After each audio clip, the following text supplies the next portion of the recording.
Hey guys, so Sinners is taking the world by storm right now. It is the hottest thing out there. Number one at the box office, over 160 million in the worldwide box office. I can't praise this movie enough. But you can't not compare this to From Dusk Till Dawn. So PopCulture Kumite time, heading into the ring. From Dusk Till Dawn versus Sinners. Who wins? Let's check it out. All right, the plot for From Dusk Till Dawn. This came out in 1996. It starred George Clooney and Quentin Tarantino, Salma Hayek, Harvey Keitel, Cheech Marin. So many freaking icons in this movie. It is a film that follows two criminal brothers who take family hostage, go into Mexico, pretty much dwell into this tavern. And it goes pretty crazy from there. The reception it got, 63% on Rotten Tomatoes that this thing got, 76 on audience score and Rotten Tomatoes. So it kind of like mixed. If you've seen the movie, it's generally the audience is just it's on its side. The audience has From Dusk Till Dawn is a top cult classic and one of Robert Rodriguez's best. So. The reception was pretty mixed, but overall, through time becoming a cult classic, it's stood its ground. Robert Rodriguez directed it, Quentin Tarantino wrote it, and it's known for its genre-bending narrative and over-the-top violence, kind of like Desperado, kind of like Once Upon a Time in Mexico, and the Grindhouse films, both of which Robert Rodriguez and Quentin Tarantino were part of. Even though, like I said, it's got the mixed reviews, box office was still, it has a legacy of its own. Absolutely has stood the test of time. Has numerous sequels, none of which were as better than the first one, and had a television series, which was actually not that bad. As a horror film, traditional horror with vampires, gore, jump scares, suspense, all that good stuff. The tone, it starts off as crime, and then goes into the horror. Kind of similar with Sinners. We'll get into that in a minute. It goes into that old school 80s, 90s practical effects. And the great Tom Savini is also part of it. So I'm pretty sure that he had his finger on the pulse of some of that makeup. I don't know if Greg Nicotero was involved in that, but hey, it would not surprise me. The music. Music is a really big part of both films, okay? So here's the genre of fusion, based off the research that I looked at. The soundtrack blends Texas blues, think about that, Chicano rock, alternative country, and it features artists like ZZ Top, Stevie Ray Vaughan, and Tito and the Tarantula. Stevie Ray Vaughan by himself, I'll just leave it there once we get to the Sinners part, okay? It is... reflects on fusion cultural influences aligning with film genre, blending narratives. A lot like Sinners, there is a lot of truth behind the music culturally, from a Latin standpoint, from a Mexican standpoint. You can see there's a lot of similarities. It's just as soulful, just has a little bit of pepper on there, if you know what I'm talking about. A little bit of salsa. All right, let's talk about Sinners. Same thing. Genre-blending horror that incorporates elements of drama, action, and musical. Little different from Dusk Till Dawn, okay? There are actually, I would say, some musical numbers in Sinners. There aren't any really in From Dusk Till Dawn. All right, this one is set in the 30s, where the other one was a little bit more in modern times in the 90s. But Sinners takes place in the 30s in Mississippi, with Michael B. Jordan playing twins. Still brothers involved, but these are twins as opposed to not twins with Clooney and Tarantino. And explores the themes of race, religion, music, and family legacy. I don't think From Dusk Till Dawn did that. I do believe that the race and the music were somewhat the music definitely. The race, a little bit, not too much. You can tell the racial influence regarding Latin culture is definitely in From Dusk Till Dawn, but it is just undeniable when it comes to Sinners. And honestly, the music is a really huge part in the movie. I would pretty much say that the music actually plays a character in the movie itself. So, hopefully that gets an Oscar nom. Hell, I'll give it to him for Best Supporting Actor for that. The style, Ryan Coogler, known for Black Panther and Creed. It's praised for ambitious storytelling and unique blend of genres. That is very true. You start off with a movie like Life, if you remember Life with Eddie Murphy and Martin Lawrence. So you have a little bit of Life, a little bit of Color Purple, and you throw in From Dusk Till Dawn, and that's what you get. So it blends like so many genres. Not to mention the fact that you're adding music and having musical elements in this, whether it's actually singing, the playing of the instruments, and the absolute most beautiful scene of all of the past, present, and future of music, especially within Black culture and Asian culture, that's highlighted in one scene in Sinners. Probably the best scene in the movie to me, but yeah. As a horror film, it even though it has a horror element, Sinners plays about more like a drama, and it blends everything else. So it's actually two totally different movies.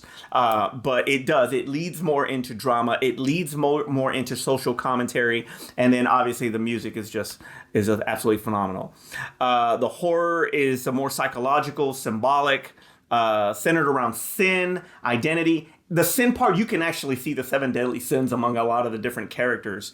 And none of them are actually, they're not vampires, until later. But you can see that. And obviously the supernatural, Annie is a really big part of this, those type of supernatural elements and healing and that kind of thing. So, a lot of that is mixed in this. Not to mention the unfortunate things that Black people had to deal with back in the day in the 30s, and dealing with racist groups and all of that stuff. That also plays a part in this too. So as a horror film, it delivers. It definitely delivers, especially from Remick. It definitely delivers.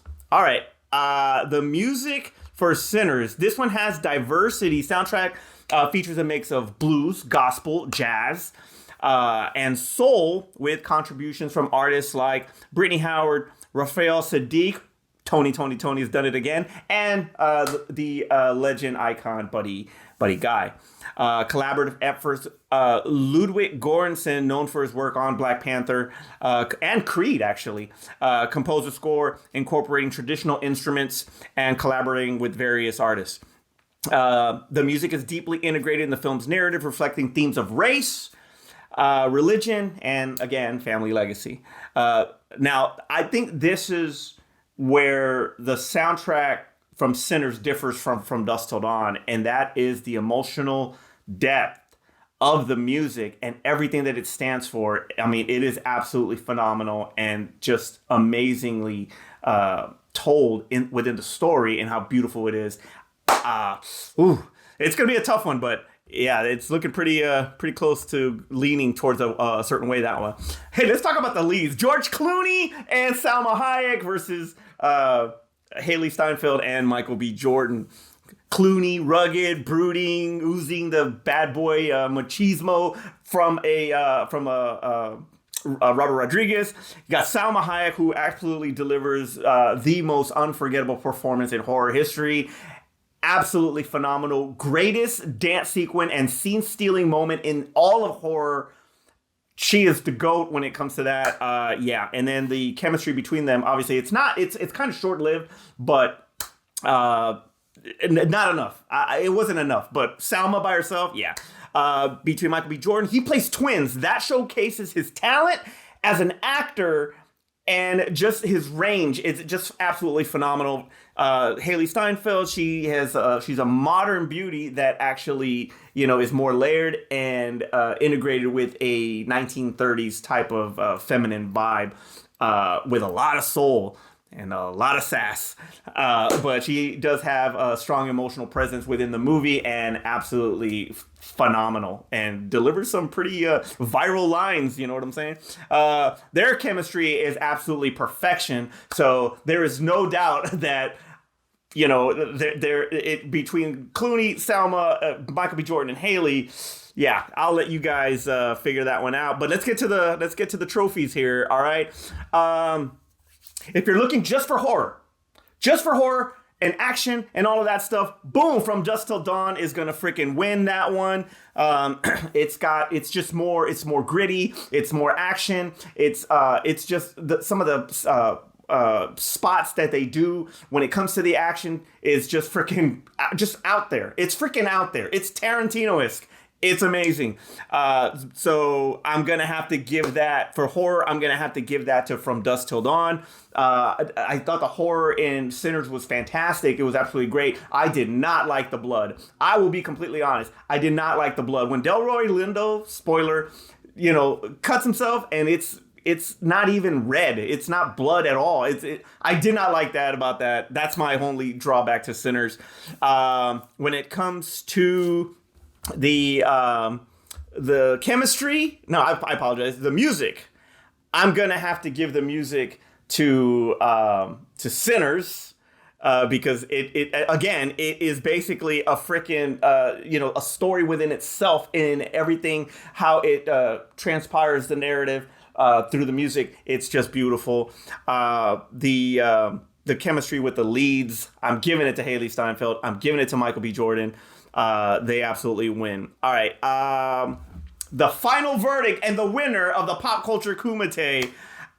Unfortunately, I'm going to have to give it to Sinners. Now, here's why. I'm going to... Look, this is from my research here. From a nostalgic standpoint, genre blending experience, the cult following of From Dusk Till Dawn, it offers that mix of everything. And if you're just a popcorn flick, you want to be in a popcorn flick and just watch it, balls out craziness, From Dusk Till Dawn wins it. But as an overall film, Sinners gives you a unique taste in horror itself, but it is such a beautiful story that is not just talking about a story, about the movie, but I'm talking about a story in reality based off of everything that's happened in real life and the things that people had to go through and in the release that people had to go to, not necessarily liquor or anything like that, but actually music and how important the music was to free people, to connect people. And that's what I loved about Sinner so much, was the overall substance of the film and what it brings. And then it gives you the fun with the horror, but just the actual storytelling is phenomenal. So the verdict and the winner of the PopCulture Kumite is Sinners. Leave it in the comment below. Let me know what you think. And me and T will see you down the road.